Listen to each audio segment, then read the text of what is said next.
What's up, everybody? This is episode 64 of Hoops Talk with Dave's Joint. Shout outs to everybody that's been showing us love thus far. For those who haven't seen any of our work, go check us out on YouTube, Facebook, and Instagram TV. But without further ado, we have a Brooklyn native who is also one of the best prep school coaches in New England. He is Mr. John Carroll of Northfield Mount Hermon. Coach, it's a pleasure to have you on. Thank you for coming on to share your testimonial. Thanks, Dave. It's great to be here. I've been a fan of your watching your professional growth over the years. I saw you when you were just getting in, and the evolution's been awesome to watch. And always great to speak to get back to my New York roots for sure. Absolutely. And we're definitely about to talk about those New York roots. But first, let's start everything off. So let's talk about John Carroll's coaching philosophy. We really follow two things. I'm teaching personal accountability and having each player chase the best version of themselves. I very rarely will ever compare one player to another. I want to know if you're chasing your personal 100. So if your 100 is being an NBA All-Star, then that's your 100. If your 100 is being a Division III All-American, then that's your 100. So I think with this generation in general, there's a real lack of resilience. And so we try to kind of incorporate those two things, and we call ourselves a resiliency training program. So we want to create obstacles for these kids through basketball that will help prepare them better for life. And we also want to create obstacles for them to overcome that will prepare them better for college. Coming out of high school, a lot of these guys are, the best player ever, and they get really, sung positivity at them all the time, how great they are, get on them with praises. And then they get to college and things are real, and then you get 1,000 transfers. So our philosophy really is personal accountability, best version of yourself, in a resiliency training program. I hear that. That's really good, man. You always got to hold people accountable, because if not, they'll never grow. So, what part of Brooklyn did you grow up? Oh, I'm sorry. Let me rephrase that. So, when did basketball first start for you? Well, technically, I grew up in Queens. I grew up in Rockaway Beach, and there really isn't a lot of choice. I mean, you're on the beach and you're playing basketball and you're playing sports. So I grew up on 129th Street, right down the block from St. Francis de Sales, and a great outdoor park. You go in there and there was always some kids playing, younger kids my age. And the best part was there was a lot of examples to follow. Guys like Frankie Walker, Charlie Marquand, all these really great players that I was able to see work really hard. So right from the get-go, sports was really big. And really, for me, basketball was a passion that I found pretty early. It might have been my third best sport, and I wasn't very good at it for a while. But I just really fell in love with the sound of that ball going through the net, and just kept trying to improve. But basketball was in my life early on, and it was really the constant for a long time. That was really the passion for me. Wow. So Rockaway, there's a lot of famous people that came from that neighborhood. MC Search, Steve Madden, Bernie Madoff, Nancy Lieberman, Chinks, rest in peace. The McGuires, Al McGuire, Brian Winters. Yes. Brian Winters' brother taught me how to shoot, Brendan Winters. Wow. So the basketball is real, and a lot of great people came from Rockaway for sure. So as a youth, what tournaments did you play in, or did you like to play in? Well, St. Francis de Sales was the home tournament. So the summer league was really great. Bugsy Goldberg runs it. He still runs it. Does an incredible situation for the community there. But the basketball was great too. Guys that I played with were John Dunn. He was my age, and we were CYO teammates. He's the head coach at Marist. Terrence Mullen and I were barnstorming one summer. He went on to St. John's, Chris Mullen's little brother. Brian Nash, who's the director of basketball at IMG. He and I were teammates for a summer. So that was one of my favorites. Played in some tournaments over by Lefrak. Citywide, of course, was great. Played with the Gauchos when I was a kid. So those tournaments were really, really great. Now, before we get into high school, talk about playing for the Gauchos, because earlier when we were off camera, you asked me about Dave McCollum.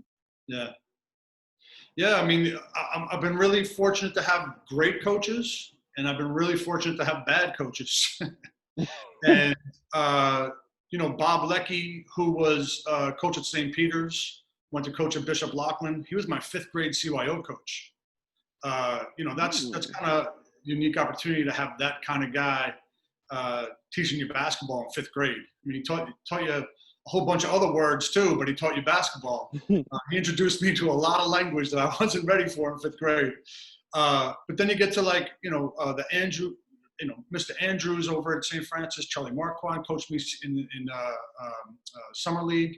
And then you get to the Gauchos and you get Dave Jones, Dave McCullough, the Twins. Those guys were really instrumental in shaping me as a coach. As a player, they really, really challenged me. I thought the Gauchos was over my head, but they were really good to me and they trained me. And, I was able to, my age group was Dave Andrews, Dave Kane, Kenny Anderson, Jamal Faulkner, Eric Mobley. Being around those guys, even in the practices, I didn't really do the travel with them as much, but I played locally in the citywide stuff.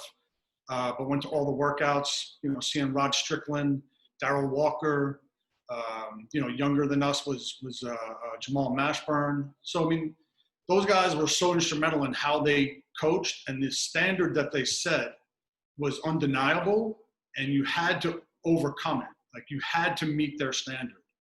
And their standard was high. The excellence of the Gauchos program at the time was outstanding. They were winning, national championships with that group. And it just being around it and being able to pay attention and to see how they approached it and how they communicated and how they were just unforgiving in playing excellent basketball. We were that team, the Gauchos, the expectation was that you were going to win every game. And in order to do that, you had to come at it with a certain approach. And that approach was, like I said, completely unforgiving. You had to show up. If you didn't show up, they had no time for it. They were going to go to another guy. And there was always another player at the Gauchos. And I used to say, when we were younger, there was us, Madison Square Boys Club, Riverside, that was it. Mm-hmm. And the tryouts, you'd have 300 kids. You'd have 150 kids. And the 20 who got cut were just as good or almost as good. It was such a thin line between the guys who made it. But McCullough, Jones, those guys, they saw something in the guys who made it. And what they saw was a competitive advantage, a confidence, a swagger, a specific expertise and ability. And just watching them put teams together and why they made cuts and who they made cuts for, and the unforgiving response to their standard. To be a Gaucho meant something, and they were very, very intentional and deliberate about what that brand was, and they were protective of it. So if someone didn't meet the standard, they were gone. That was it.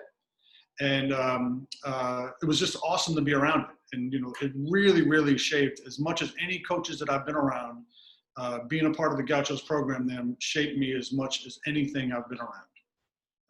Forever grateful to that program and forever grateful for those guys for just allowing me in the gym and participating and getting some shots up and working on my own game. But also, I was watching them. I was watching those guys when I was playing. I had an idea that I would want to be a coach someday, and I learned so much from those guys. Well, that's a good story right there, Coach. So you went to Poly Prep from, I guess, 7th grade to your senior year, correct? Yeah. So talk about the Poly Prep years. Yeah, I mean, I went there as a swimmer. That was, really my hook going into the school. I was winning citywide championships in swimming. I was a sprinter, 50, the 100, 200. I really enjoyed it. But the line I use is I just got tired of talking to myself. As a swimmer, it's an isolated experience. You're not talking your teammates. There's not much engagement. You're just swimming laps and you're staring at the black line at the bottom of the pool. And when I had the choice, my father really wanted me to be a swimmer. I wanted to play basketball, and they were in the same season. Mm-hmm. And in ninth grade, I had to make the choice, and I jumped. I made the leap for basketball.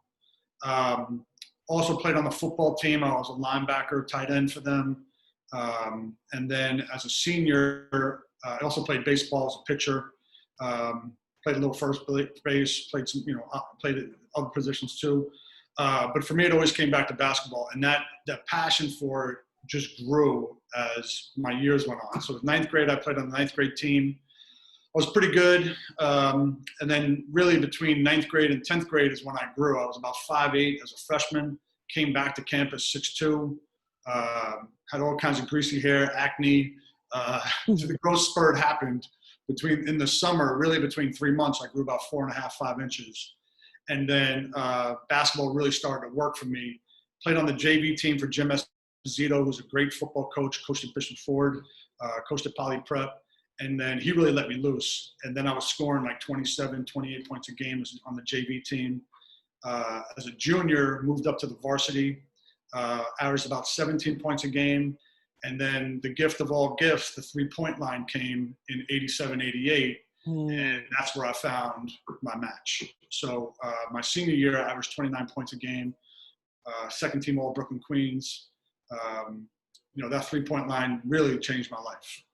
How I viewed the game, how I played the game, and how the game responded and the gifts it gave me really made a difference with that three-point line showing up in my senior year. So in March, I'm reading an article, March 1st, 1988, there was a game in which you scored 45 points against St. Anne's. Yeah. Talk about that game. Yeah, well, it was Roger McCready's little brother. He was terrific. He was over at St. Anne's. And we developed a rivalry a little bit with those guys. And I wanted to give it to him, and I had him marked on my I had it marked, and it was actually a really good game for our team because my teammate Mike Shapso scored 1,000 points that game. But I was really feeling it, and I remember the game really clearly. The three was just really it was just really fluid. It was as easy my shot as ever felt, and it was just it was just one of those games where it just all comes together, and you just you if you're fortunate enough to know it's happening while you're in it, if it was a longer game, I could have scored 100. It was just one of those days where it was all clicking. It was it was really something I remembered, and it was a great game for sure. Indeed. So after your senior year, after you graduated from Poly Prep, what made you decide to go to NMH? Yeah, so I was, and I think this really helps as far as, the guy who I really grew to admire from afar as a coach was Danny Manning when he was at Wake Forest. He came and recruited our guys and did some pitches. And one of the things that he really stressed was the fact that he does a full body scan for his players. And that is clearly a direct correlation to his career, where if people took the time to look at his body and do some do some scanning before the season started, just to really get an observation of what the overall body shape and strength and weaknesses were, his career would have looked really different, right? So as I was a player, I was really paying attention to my experience, and all of that has really helped as a coach. So as a player coming out of Poly, everybody on the Gauchos team went Division I. I mean, our 3-point guards, we got Kenny going to Georgia Tech, Dave went to Texas A&M and Georgetown, and Dave Kane went to St. John's, right? So the whole team went Division I. And I was like, you know what? I think I could do it. I think I can play Division I. So the schools that were recruiting me at a Poly, the Ivy League wasn't getting a whole lot of love back then. 29 points a game didn't really make much of an impact in the greater basketball world. So I was getting Division III looks. Took an official visit to Skidmore. I visited Concordia, who was a Division II school. Visited Dowling, who was Division II. And I was like, you know what? I want to give it another shot. I want to see if I can be a Division I player. So I was set to go to one of the schools in New Jersey. It was either Blair or Lawrenceville. and they were wearing uniforms. Like you had to wear a shirt, a tie, and blazers. And at Poly, I had to wear a shirt and tie and blazer, and I really had enough of it. So I didn't want to go to a school that had a uniform. I wanted my post-grad year to be as close to college as I could make it. And when I visited NMH, we were 1,200 kids. They were from 100 different countries. There was no uniform, and it really looked and felt like a college. I met with the head coach, Bill Batty, met with the admissions director, Brian Driscoll, and it really was, I felt like I was at home, The coach was saying all the right stuff. Batty was like, we like to play offense here. We like to shoot the ball. And I was like, well, that's really all I need to hear as far as the basketball side. But I really wanted to have a college experience rather than doing high school again. And it turned out that was exactly what Northfield Mount Hermon is. It really is as close to college as you can get without being in college. So for me, my year turned out to be great. Again, the three-point line was in prep school and averaged about 27 points a game. I ended up getting Division I offers. But what happened was I was really honest with myself. If I went Division I and got a scholarship, that meant I would be losing for 4 years. The teams that were recruiting me were low D1 schools. And if I wanted to win, that meant I would have to walk on somewhere. And what I realized was I wanted to win in college for sure, but I wanted to participate in the winning. So the ego that I had coming out of high school was Division I, Division I, Division I. And then what the prep school year afforded me was a year of maturity for me to decide that what's important most is winning, but really making contributions to that winning. And then I was able to make the right choice as far as college for me. And I think that really helps with my advice to college with my kids, my players deciding on schools. We want to make sure that they're recruiting. What's important to them is really fluid, and we don't want them to be concrete in what's happening to them. Who they are as a junior in high school, they'll be very, very different by the end of that junior year. Who they are at the end of the junior year is going to be really different than who they are in the senior year. Mm-hmm. They have to pay attention to that as far as their college placement. Guys can become really good and have no interest on divisional level and all of a sudden blow up, and they have to recognize that they've changed. And other guys have to recognize that what's important to them may have changed. So with my experience of going to prep school in order to be a Division I kid, getting that interest and then making another decision was really, really helpful in my college placement as far as my players. Now, do you care to mention the schools the Division I schools that were recruiting you at the time? Yeah, I don't want to blow anybody up like that, but okay, that's fair enough. So, yeah, I mean, you could look at 1989 to see who was winning and losing and figure it out. But it was some teams that were not winning games. I mean, I don't know if I would have won. I'm not sure I would have won 40 games in 4 years in Division I. And on the flip side, going to Assumption College, I played in 2 NCAA tournaments and won 3 league championships. It would have been a very, very different experience. Yes. Now let's get into Assumption U. Talk about your 4 years there. Yeah, it was great. I was an accounting major, which fit for me for sure. I'm a numbers guy. If I'm shooting 45% from three and that guy's shooting 45.1% from three, I'm going to pass the ball to the guy who is shooting the better percentage. So I'm always a numbers guy. So accounting worked. On the basketball side, we really had a great team filled with guys who could have gone Division I. Another New York City native, Drew Adderley, was my teammate.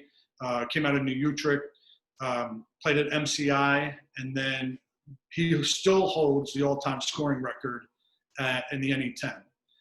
Donnie Walls, also Donnie Brown, he was the all-time steals leader in NCAA history. Dimitri Beekman, my point guard out of Milwaukee. Donnie was from Milwaukee too. Dimitri Beekman was my roommate and came out of Milwaukee. He had 1,000 points and 1,000 assists. We had guys who could really fly. We shot threes and threw alley-oops. That was our thing. We would threes and dunks. My role was the three-pointer. I shot 800 threes in college. I made 342 of them. Anytime my kids, make it sound like 1,000 points is a big deal, I did that just in threes in my college career. Wow, 3 years. Yeah, so I like to count by threes instead of twos. Played for Jack Rankins. He was an offensive genius. I still run some of his action. 20 years later, I'm still running some of his stuff. We scored a lot of points, and it was just a ton of fun to play basketball at Assumption. Great teammates, guys who were really good off the court, good people, and also killers on the court. And then we had that success. We played in 2 in-state tournaments, an ECAC tournament. Really had a great time playing basketball at Assumption. Now, given all that, do you feel like choosing Assumption over those low-level D1 schools was the best choice you could have made? Yeah, for me, it really did in the end. I mean, the winning was really important to me. I didn't realize how much winning was important until I started thinking about losing for 4 years. So I really would not have been happy going to a Division I school and not competing for a championship. I've only had one losing season in my entire playing career, and it was miserable, and I couldn't imagine doing that for 365 days for 4 years. So for me, being on the court and participating in the winning was so much greater than level. And I think kids, when they're looking at schools, they really got to be honest with themselves about certain things, like what truly is important. Warren Buffett does a great thing, a great investor. List 25 things that are important to you, cross out 20 and focus on the top 5. And it's no different with recruiting. List 20 things, and then what are the top 3 or 4 things? Those are the things that are most important. And we ask our players to be really, really honest about it. So I would have been miserable having the title of being a Division I player and losing. I would have been miserable. So being in Division II, having the statistical career I had with 1,500 points and all the 3-point stuff, but more importantly, the winning was great. We were ranked top 5 in the country. We were ranked top 10 in the country 3 years. Every game mattered. People marked us and were trying to take us down. It was thrilling. And, we're playing in front of, 2,500, 3,000 people. It wasn't, it's not, playing in the Michigan Coliseum where they got 100,000 people watching football. But it felt really high-level basketball. The teams were competitive. And, it was really great. So I have zero regrets about the school, the choice, the level, any of that. The career was exactly what I wanted it to be. I couldn't wish for anything more. It was great. I mean, Coach, I commend you on that also because, a lot of kids nowadays, I feel like you said, you have to be very realistic. And a lot of these kids today are just not, they'll turn down, a good opportunity like Assumption down because, the Division I school threw an offer at them, but later on when they get to realize that things don't work out like they expected, they'll probably think about it like, oh, maybe I shouldn't have made this choice. Maybe I should have taken that better opportunity because, like they say, the grass isn't always greener on the other side. Yeah, I think, the answer is there, and they just have to be really honest about it. If it's to please someone else or if it's an ego thing, there's a couple of guys in my coaching career that I've seen that were the target, right? So like the best example is Tremont Waters, right? Kids would come up and be like, I beat Tremont Waters today. I'm like, all right, once. You got him once. Let's do it 100 more times and then talk to me about it. Right. One of the things that we say to our guys is it's the 89% rule.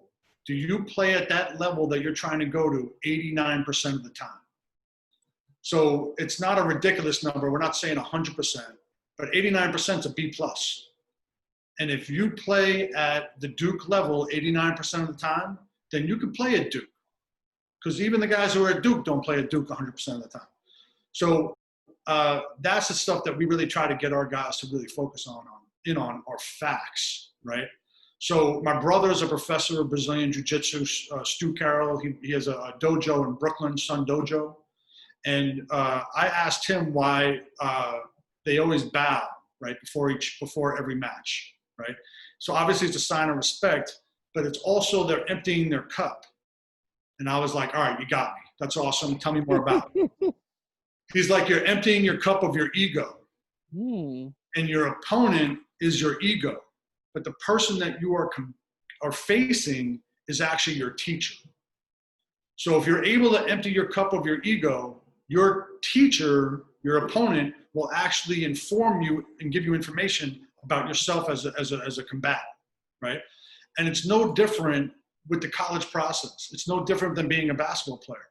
If I'm filled with ego and I do a jab step and that guy doesn't move, a guy who has their ego filled will think, why didn't that guy move?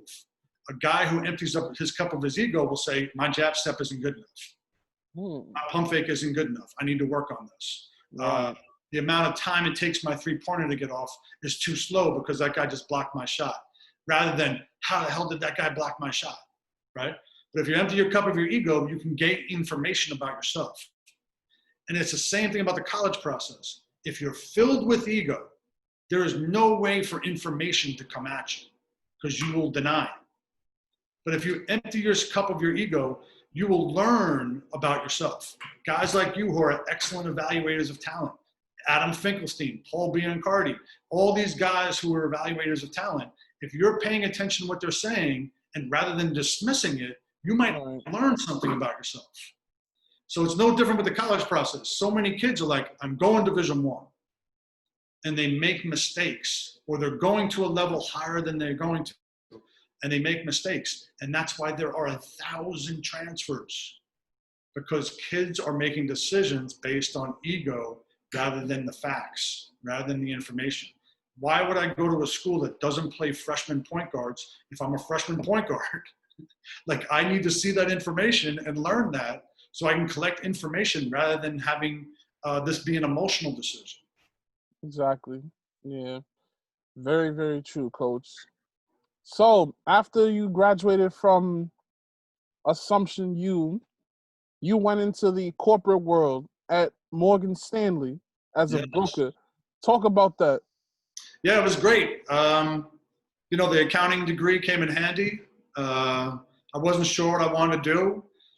I paid attention to stocks when I was a kid. My father was an amateur investor, and I always just kind of got into the idea of buying and selling stocks and getting information. And I learned a lot about, you know, coaching there too. But it was something that I really enjoyed. I liked it, but I didn't love it. And the good part for me was I had this partner that I had, he and I would do business together, and he loved it. Like, he would get a big account and it would mean more money in his pocket, and we would go out and, you know, he'd want to go get steaks and smoke cigars. And I was a vegan at the time, and I wasn't interested in getting steaks. And, but it didn't reward me, right? So I didn't get the same sense of accomplishment or achievement because there was more money in my pocket.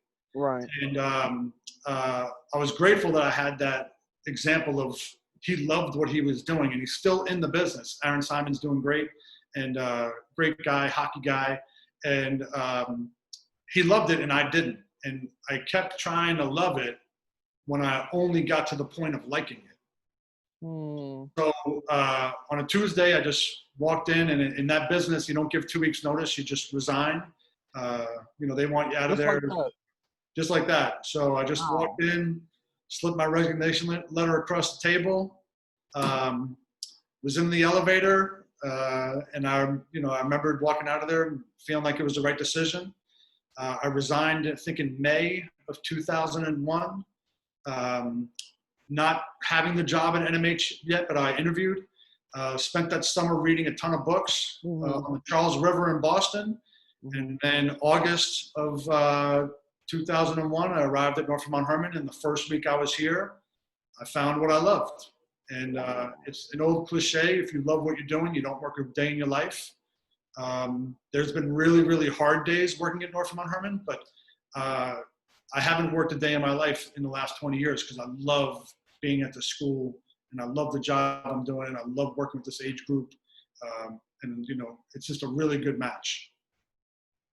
19 years later. Yeah, I mean, the stock market's fun. I think everybody, I see what Munch is doing, Terrence Williams is doing with the PSA Cardinals. He's educating these kids on stocks, if you know how to buy and sell sneakers on StockX, you can learn about the stock market, Yeah. And I really commend Munch for really, trying to educate these kids on all kinds of things. And I'm really interested in what he's doing with the stock market when informing kids. He's doing some really good stuff, kind of, testing the waters and kind of putting his toe in it. But I'm really interested in watching this thing evolve, because I think it's everybody should understand the stock market and understand how the markets work in general. And believe it or not, it really has helped it a lot with recruiting and kind of forecasting and buying early and selling late and all that stuff. So it's really, I'm really glad to see that Munch is doing that with this PSA platform. Yeah, I mean, shout outs to Bunch. He great guy. He's basically about more than basketball. He's also about academic. I think half of what you see about Munch is definitely about academics. That I can definitely say for a fact. What was about academic success, holistic learning, teaching. Capturing the full experience. It's really, watching you grow has been awesome. Watching him grow has been awesome. Absolutely. Oh yeah. So since you've lived in Boston for a long time, did you ever get to go to the old Boston Garden? Yeah, absolutely. I got tickets to see Chris Mullin. When I tell my guys all the time, who's your favorite? I ask my players, who's your favorite player? And the answer better be someone that plays like them, right? Like I had no interest having Michael Jordan there was no connection between me and Michael Jordan as a player. What he was doing, I couldn't do. And it's ironic because I got a poster of Michael Jordan right here. But I had no business trying to emulate what he did. And I would see kids in the schoolyard do that, like, going down in the park. And I'm like, what's that kid doing? Like, he'll never be Michael Jordan. So my guy was Chris Mullin. Like, I would ride around Brooklyn and I would follow him. And if he was playing in a park and I found out what league it was, I would ride my bike and I'd go watch him play. He played like I played, and I tried to play like he played. And so when Golden State rolled through, when I was living in Boston, I was like, I want to go check in on this. So I got a chance to see the Boston Garden. It really was something different. It was spectacular, and it was awful all in the same breath. The history just spoke to you.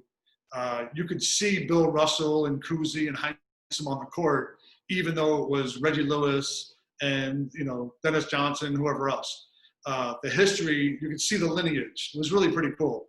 And then it was awful because there were seats that literally was behind pillars, where you would have to go like this to see the game. So in one breath it was great, in another breath it was terrible. But it was an elite experience, and I feel bad that the young basketball kids don't have an opportunity to check out a venue like that. It really was great. There was nothing like it. They will never know the Boston Garden. But from what I hear, it was also a very humid place, especially in the when it got time to June. Yeah, it was hot. I mean, it was not temperature regulated. We got a little bit of that in our gym at Mount Hermon. We cooked that place. It is not heat regulated, and we got opponents who think we turn up the heat when they show up. But that's just the way it is. I mean, our gym is hot in August, and it is hot in January. So we got a little Boston Garden effect happening in Forsland Gym. What was your favorite NBA team growing up?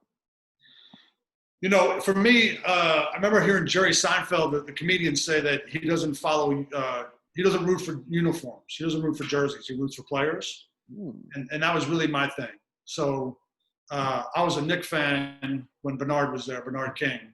He's one of my favorite players of all time, too. I just love watching him cook. So I really enjoyed his team. I really enjoyed the 80s Sixers with, Andrew Toney and Maurice Cheeks, Bobby Jones, and Moses. I had a Moses Malone jersey when I was a kid. So he was one of my favorite players. I loved the Momo, the intentional misses of rebound of shots, so he can grab the rebound and pad his stats. So I like the 86ers. You know, I like the Bernard King Knicks. You know, so I like and of course I like the TMC Warriors. I like those guys, but I really root for players. You know, I love what's happening with the Milwaukee Bucks right now. I don't want to. Watching Giannis play is off the charts. Went to a game this year. Got to the game early thanks to Adam Harrington, who's the Brooklyn Nets coach, and got to see him warm up. His warm up is off the charts, Giannis. And then I was sitting 7 rows back behind the basket and watching him come at that rim. Like, you're 7 rows up, and he comes at the rim with such force that I found myself like backing up, like he was going to come, like he was going to come get me. So I like the root for players. I like what Chris Paul's doing with the Oklahoma City Thunder right now. That's pretty fun to watch. Yeah. Really like the Clippers right now. That's fun to watch. Yeah. But an in and out Knicks fan. That's the easiest way to put it.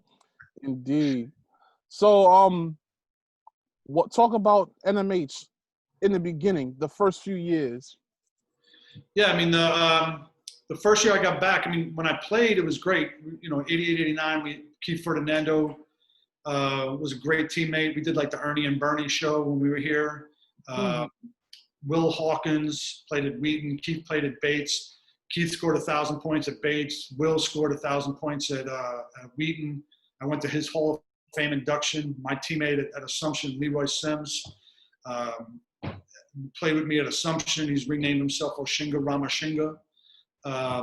You know, it was just a great experience playing basketball with these group of guys. Tony Santos is our point guard. He's doing great things down in Connecticut. Corey Malloy is a partner for Highland Capital Partners. He went to Swarthmore, like just really, really great guys. And it was the first place where I really felt that I found examples of how to play basketball at a high level, but also live a life at a high level. And these guys helped me blend the social piece, the academic piece, and the basketball piece. So when I came back to NMH, that was really one of the things that I was looking for, was to blend all three. I didn't think any schools were interested in doing it at the time. So the first year we got here, you know, we were 500, had nothing to do with the recruiting. I came in as an assistant coach. Bill Batty was still the head coach. I asked him how he put the team together, and he was like, oh, they tell great stories. Like, he fell in love with their stories. And we had 7 guys that were below 6'2", 1 6'8" guy, a 6'5" kid, Friedrich Abede from Cameroon, and Tim Forbes, who was our point guard. He went to be All-American at Bentley College. But there was no structure or like depth chart to the recruiting. So I wanted to give it that intent. And at the time, NMH was, you know, a pretty good program. We had some good history. It was kind of, inconsistent. In 97, 98, they had a really great team. They went to the championship game. So they've had really good teams. Dane Irvin, you know, the great BI reports, the Frac City's, you know, son, child.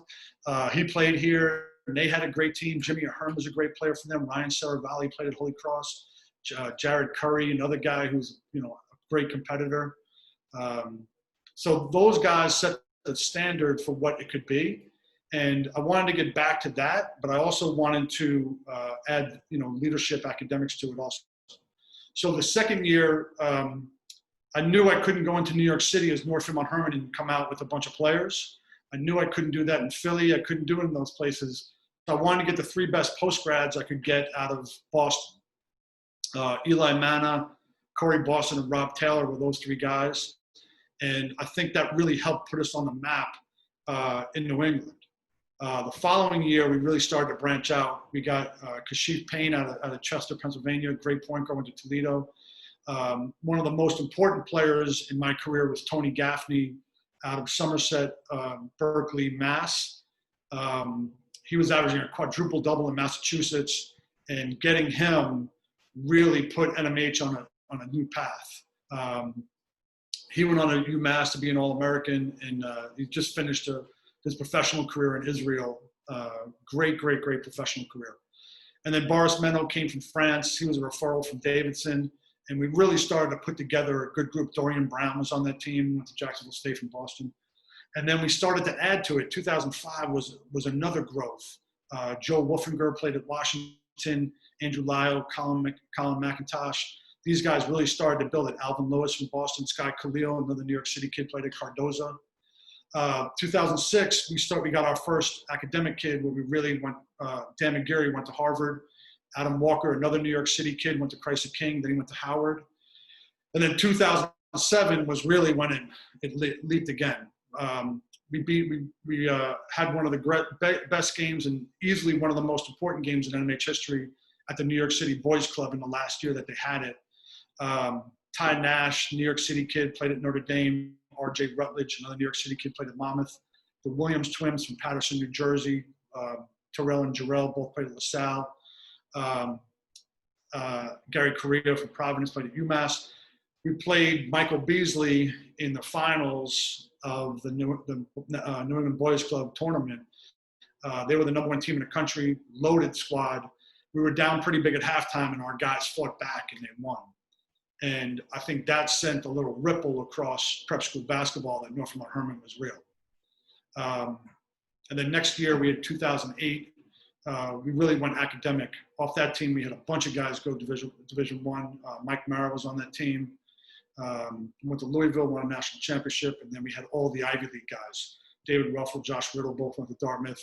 Andy Moore went to Lafayette. Andrew Van Ness went to Harvard.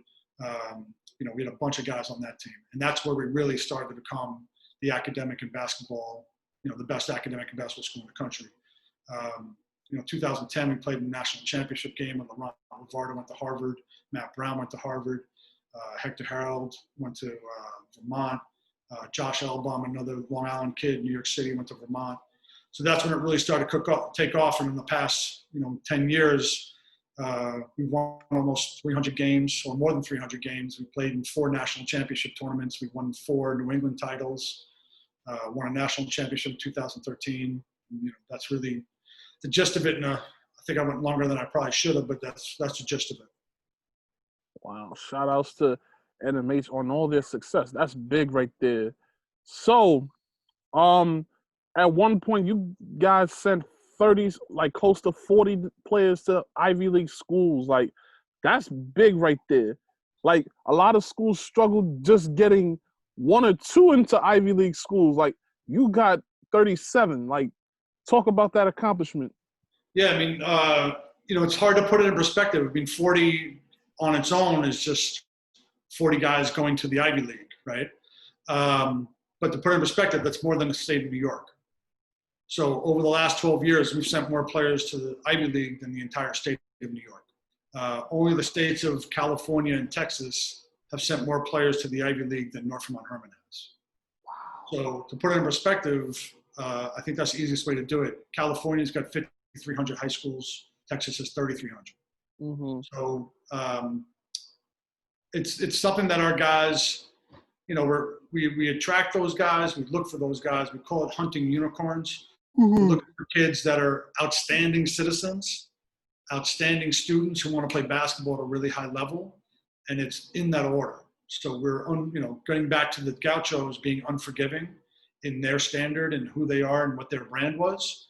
I learned that there, and we are unforgiving about our brand. When we have a kid who doesn't fit our character, it stands out. And occasionally those kids will get in here, but we really try to work our hardest to make sure that we're bringing in the right kids. I remember asking Rick Pitino about one of the players that he coached, and I said, what was it like coaching this kid? And he said, 12 can't change 1, but 1 can change 12.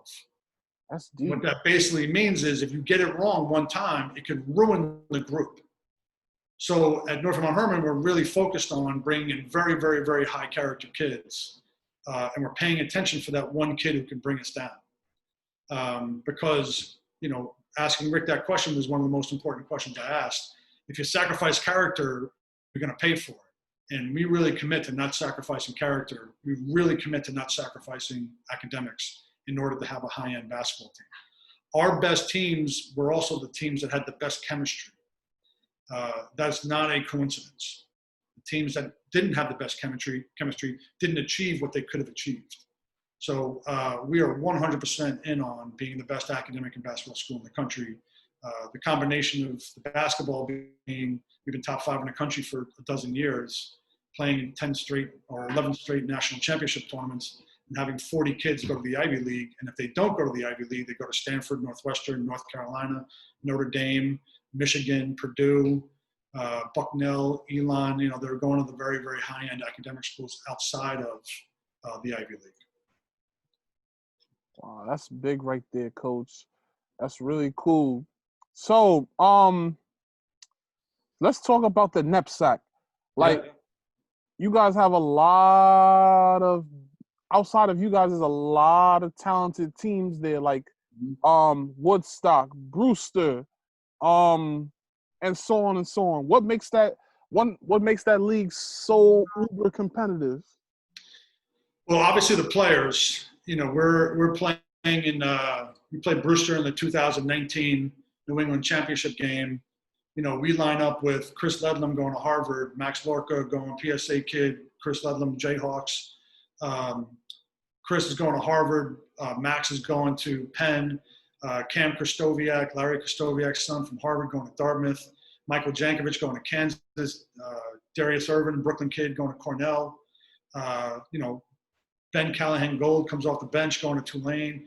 You know, there's 15 Division I kids on each side.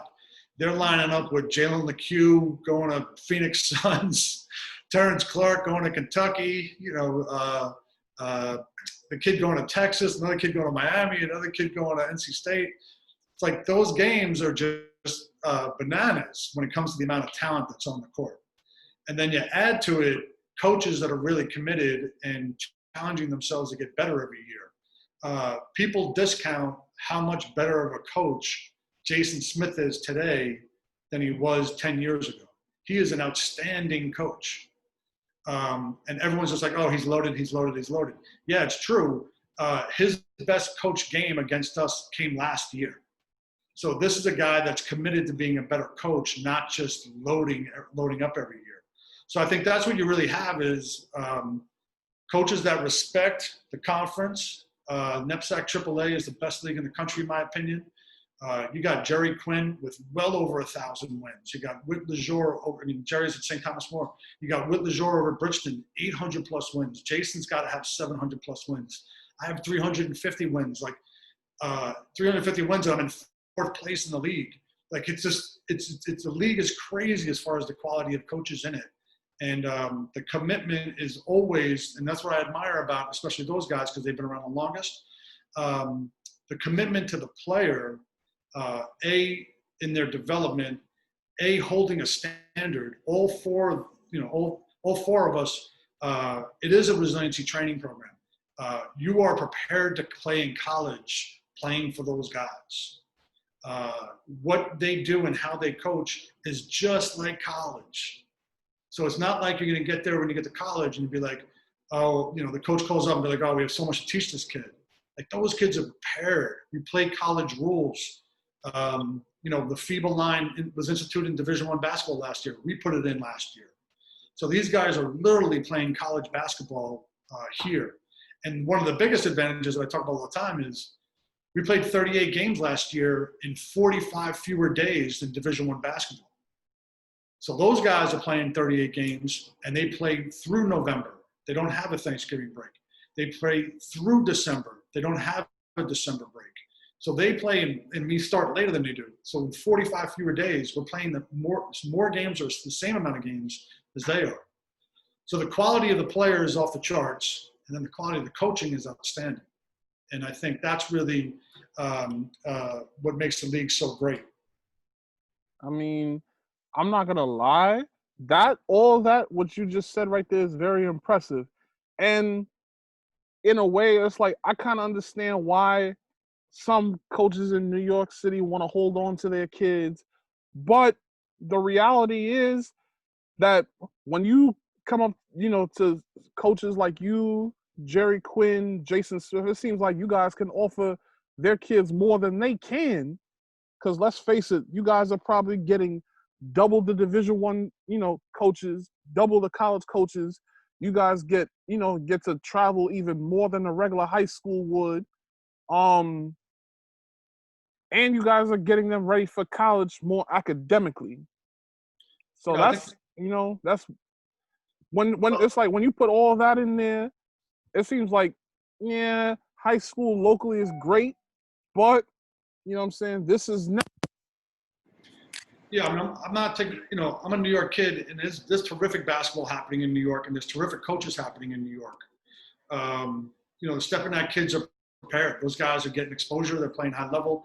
It's happening in New York. I love what's happening with the movement of the AAU guys, the hashtag NYC United. Yeah. There's support in New York. So right. This isn't about New York kids needing more, because I think they get a great deal. And it's just about what a kid's trying to prepare for. That's true. I will not coach a game that's high school rules anymore. Like, it is such a significant difference between high school rules and college rules. Right. We're not restricted by the state law, state regulation, the state association, as far as, I think they're killing the opportunity for kids to get better, restricting the amount of access that coaches have to their players at a season. Right. I'm such a proponent of FIBA basketball, and the reason why you see all these international guys come over here is because the coaches can coach them. They can get kids better at what they're trying to accomplish, and they're not limited to what they can teach guys. Luka Doncic for Dallas, he's been coached every day since he was 12 years old. He's been a pro since he was 16 years old. Right. We can't compete with that, the way we have these state regulations limiting the access that coaches have to players. Right. So I think in that sense, there is more access for coaching. We do get to travel more. We've been to 5 countries in the last 2 years. We played in Belgium, England, Bahamas, Canada, and the US. So there is more access to that. And the amount of games we play and the fact that we play college rules is a difference, for sure.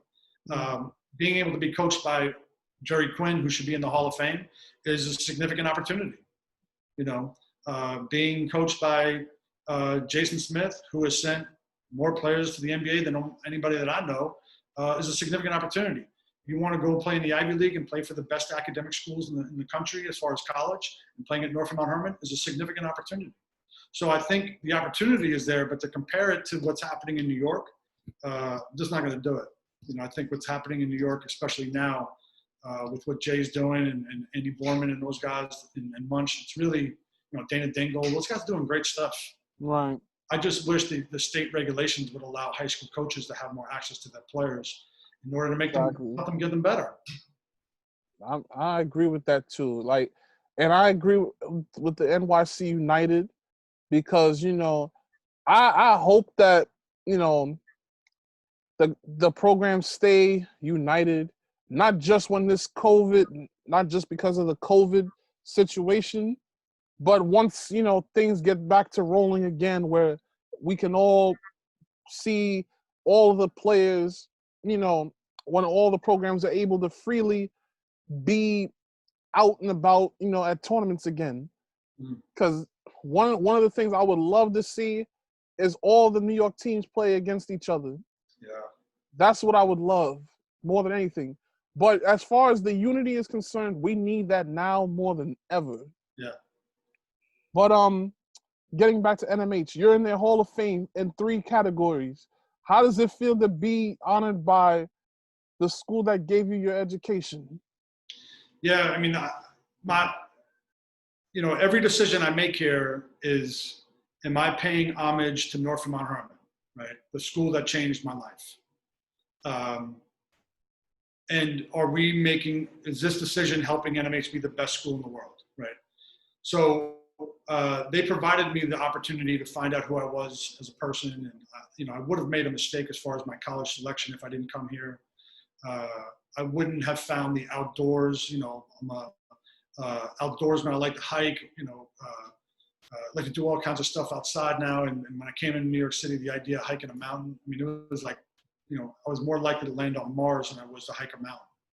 And, so I'm forever grateful to Northfield Mount Hermon, and every day I try to pay homage to that, what they've offered me. So as far as the Hall of Fame, yeah, it's really cool. I mean, to be in there, it's a round or acknowledgement. I'm in there as a prep player, college player, and a prep coach.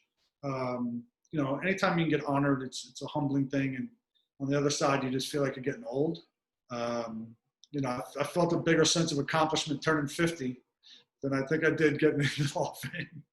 So I think it's for me, it was great because I got inducted in the same year that Bill Batty got inducted.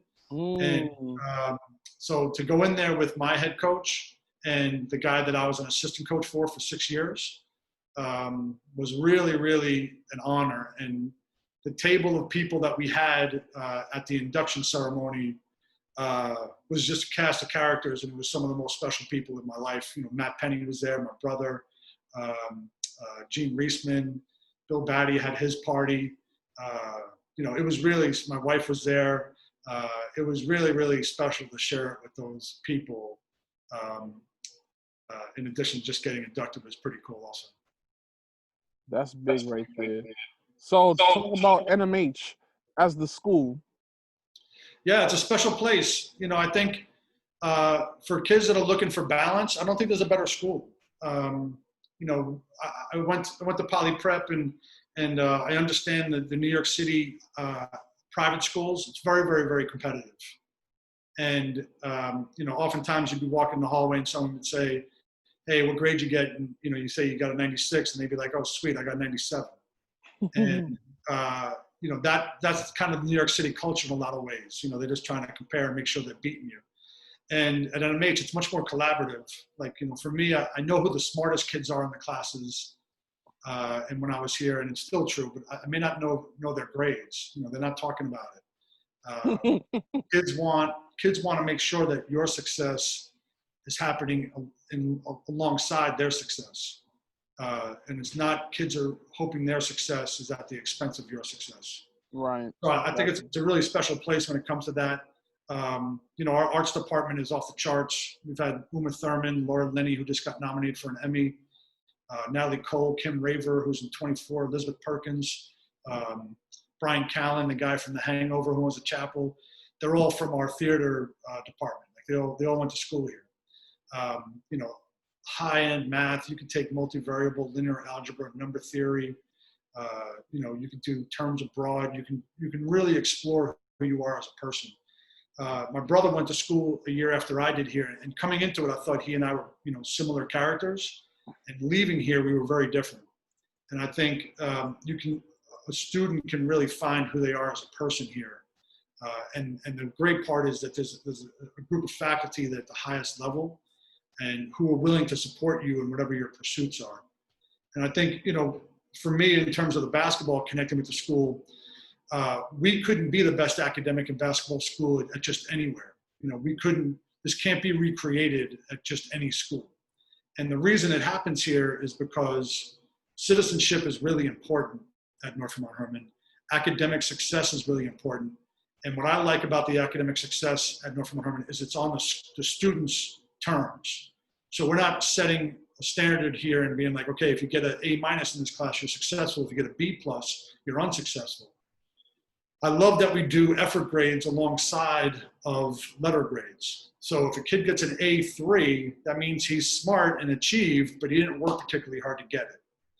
If a kid gets a B1, that means that's the best effort that kid could do is to get a B.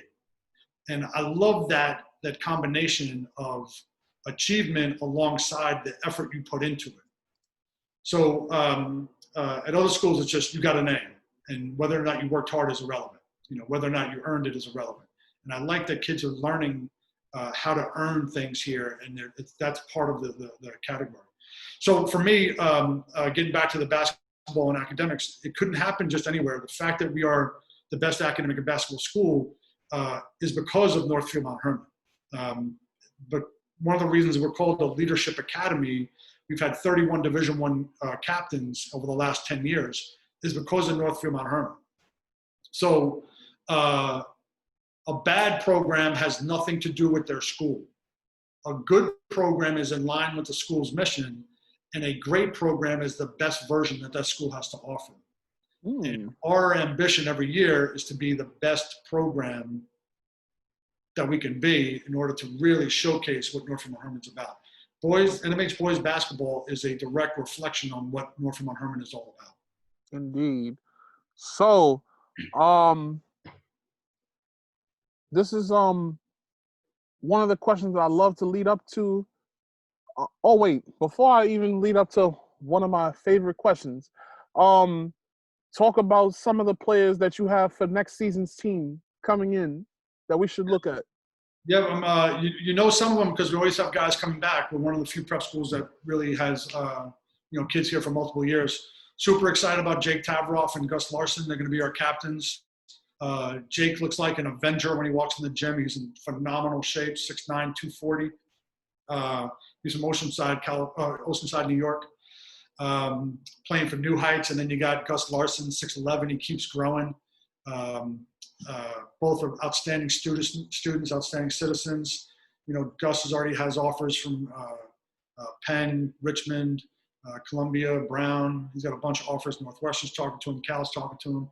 Jake is really focused on playing in a high-level academic school too. Kakoa McCardle's a returner. Reese Clark is coming back. We got a great class of 22 that I'm super excited about.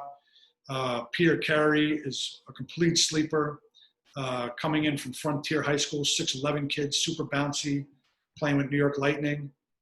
Blair Thompson's coming in from Xavier, plays with the Jayhawks, 6'6" kid, super smooth. I'm only saying it now because it's coming out in 6 weeks anyway.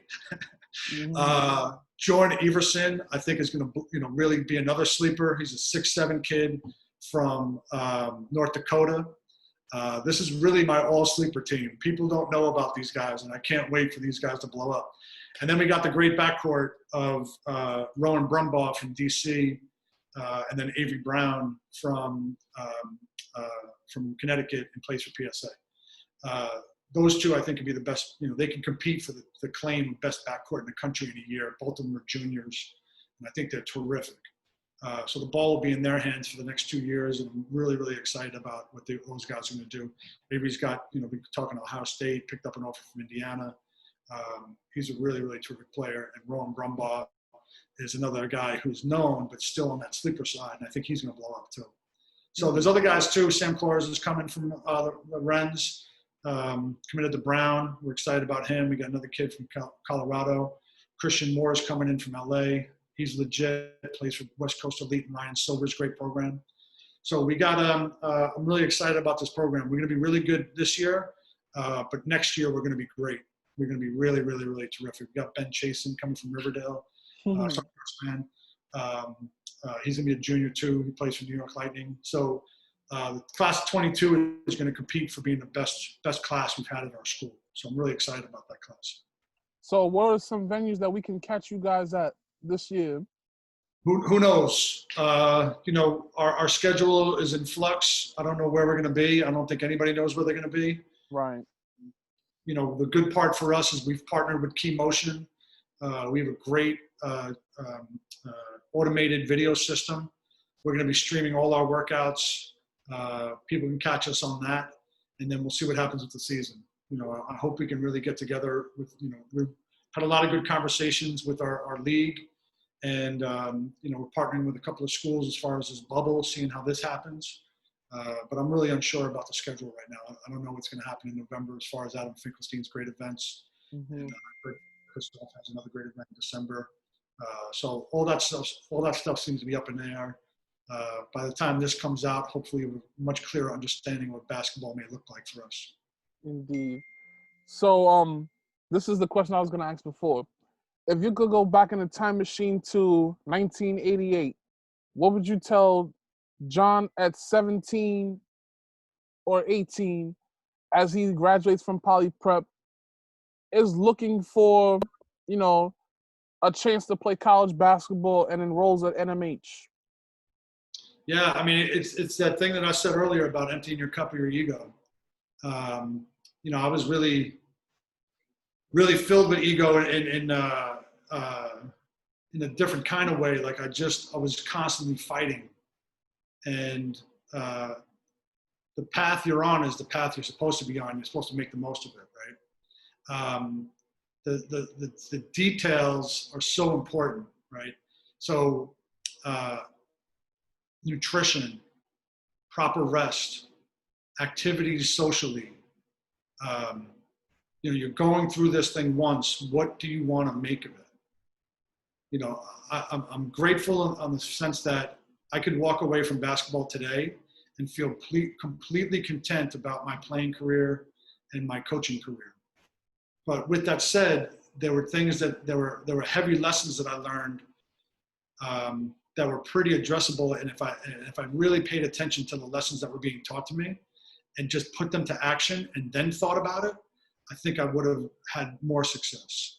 So much with the kids that you're coaching, there's so much dialogue, and I think that's appropriate. I believe in partnerships with players now rather than dictatorship.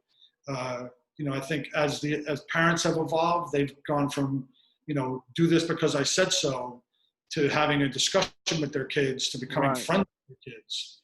So how the conversations having with players and coaches has to evolve if it already hasn't already. But I think, nutrition, recovery, reading books, searching information, paying attention to truths. There are things that are being said to kids, that are true across the board. And we had our guys this year. Watch the documentary Hero Dreams of Sushi, and it's JIRO, Hero Dreams of Sushi, and it's a guy who is obsessed with creating the perfect sushi. And one of the reasons why I wanted to do it was I wanted to see if they were able and willing to translate the lessons that this guy was teaching about sushi to basketball and to life. And understanding that the lessons that are available to you as a basketball player come at you from every single angle. I've learned as much about being a basketball coach from raising my daughter than I have from any college coach, from any mentor. So a lot of parents would just dismiss that information and not translate it over. But there's information that's coming at players right now that is true, and they have to really learn what's true. And if I paid attention to what was true in 1988, who knows what could have happened. So I think, those type of details really were significant as they get older. You hear, the pros talk about their nutrition now. All of them talk about if they learned it earlier. You hear about guys talking about the sleep and the recovery. All of them wish they had that earlier. So I think some of that is definitely true. These kids really need to pay attention and find out what's true and stay away from lessons of emotion. Stay away from college coaches who are recruiting you based on fear and greed, and pay attention to the facts of the story. You come here, you'll be a first round draft choice. You go to that school, you won't be. That's fear and that's greed. Pay attention to what the facts are. Pay attention to what's true. And that's true for everything that will happen the rest of your life. Don't fall for decisions that are emotional. So I think I gave myself a lot of things to handle at 1988, but that would have been my advice to myself at 1988. That's deep, Coach. That's real good. Final question. What's next in the future for John Carroll and the Northfield Mount Hermon basketball program? 1% better, 24-hour contracts, believing in the process. My goal every year is for every team to become the best version of themselves. Use last year's team as an example. It was a real struggle to get them there. And then the last 2 weeks it happened. And it was great. So, to continue to do that, teach these guys lessons like that, get kids prepared to be in college, have these kids continue to choose their first choice schools, continue to use basketball as a vehicle to teach these kids about life. And I think that's the goal. My goal was never to, come to Northfield Mount Hermon and use it as a stepping stone to become a high-level Division I coach. My goal was to come to Northfield Mount Hermon and pay homage to the school. And I'm going to continue to do that as long as I can, as long as they're willing to have me. This is a special place, and I want to, treat it with that respect. Indeed. Coach, thank you for coming on today and telling your testimony. I really appreciate you coming on, and I wish you and NMH nothing but the best of luck moving forward. They've I haven't done many of these, and when you got the invite, it was a yes. I believe in what you're doing. You're a really good dude. Every interaction we've had has been, salt of the earth kind of stuff. I really hope you continue to strive and continue to chase your best version of yourself. I think you're a special guy who can do some really amazing things. So I appreciate you having me on. I'm grateful for the opportunity. Thanks a lot, man. Appreciate it. No problem. Well, everybody, this is episode 64 of Hoops Talk with Dave's Joint. Shout outs to Coach Carroll for coming on today. If you're from Rockaway Beach, Poly Prep, NMH, and even his old job at Morgan Stanley, or if you're a kid that definitely wants to know more about the NMH program, check out this episode on YouTube, Facebook, and IGTV. Stay blessed, stay safe. Peace.